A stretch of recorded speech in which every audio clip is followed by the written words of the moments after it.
سننے والے کو میرا آداب و سلام۔ بارش تھم چکی تھی مگر عائشہ کی آنکھوں میں نمی اب بھی باقی تھی۔ احد کی بیماری کے بارے میں جاننے کے بعد اس کے دل میں ایک ہی سوال بار بار آ رہا تھا، اگر احد کو کچھ ہو گیا تو؟ یہ خیال ہی اسے اندر سے توڑ دیتا تھا۔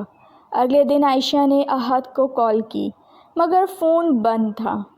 1 بار 2 بار 10 بار مگر کوئی جواب نہیں آیا۔ عائشہ کا دل زور زور سے دھڑکنے لگا۔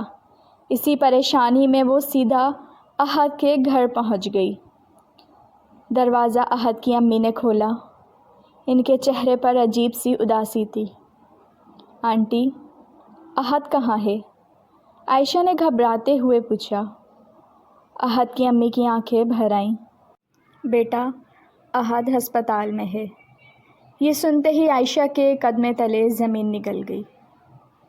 اس نے ایک لمحہ ضائع کیے بغیر اسپتال کا رخ کیا۔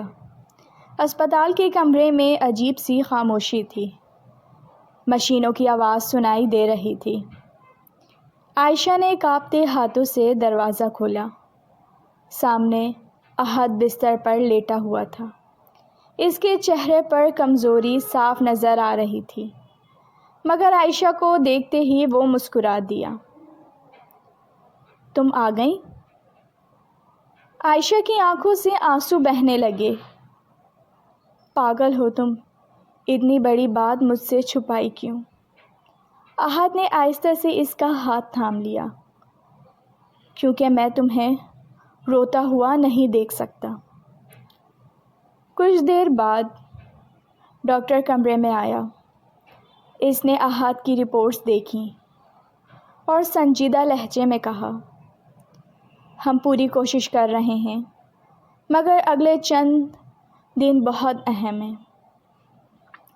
عائشہ نے پہلی بار زندگی میں اتنا خوف محسوس کیا۔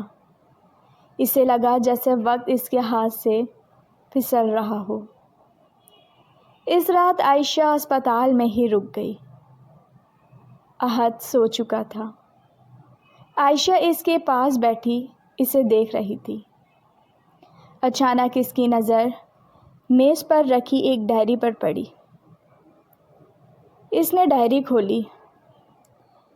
پہلے صفحے پر لکھا تھا، اگر کبھی میں عائشہ سے دور ہو جاؤں تو میری ہر دعا اس کے ساتھ رہے گی۔ عائشہ کے ہاتھ کانپ گئے۔ وہ صفحات پلٹتی گئی۔ ہر صفحے پر صرف عائشہ کا ذکر تھا، کہیں اس کی مسکراہٹ کا، کہیں اس کی آنکھوں کا، کہیں اس کی عادتوں کا، اور آخری صفحے پر لکھا تھا، میری زندگی کی سب سے خوبصورت چیز عائشہ ہے۔ اگر مجھے دوسرا جنم ملا تو میں پھر اس سے محبت کروں گا۔ عائشہ زوروں کا تار رونے لگی۔ صبح ہونے والی تھی۔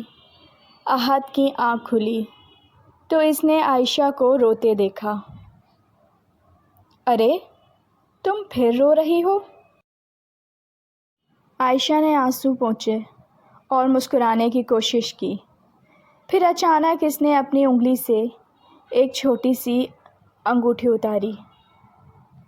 احد حیران ہو گیا۔ عائشہ نے کانپتی آواز میں کہا، میں نہیں جانتی کل کیا ہوگا لیکن آج ایک وعدہ چاہتی ہوں۔ کیسا وعدہ؟ عائشہ کی آنکھوں میں محبت جھلک رہی تھی۔ چاہے حالات کیسے بھی ہوں، تم میرا ساتھ کبھی نہیں چھوڑو گے۔ احد کی آنکھیں نم ہو گئیں۔ اس نے انگوٹھی تھامی اور آہستہ سے کہا، یہ وعدہ رہا۔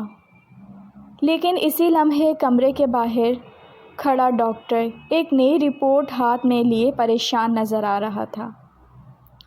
اور اس رپورٹ میں ایسا کیا لکھا تھا جس سے احد اور عائشہ کی زندگی ہمیشہ کے لیے بدلنے والی تھی؟ اگر آپ کو یہ کہانی پسند آئی ہے تو پلیز ناول نائٹ کو سبسکرائب کیجیے۔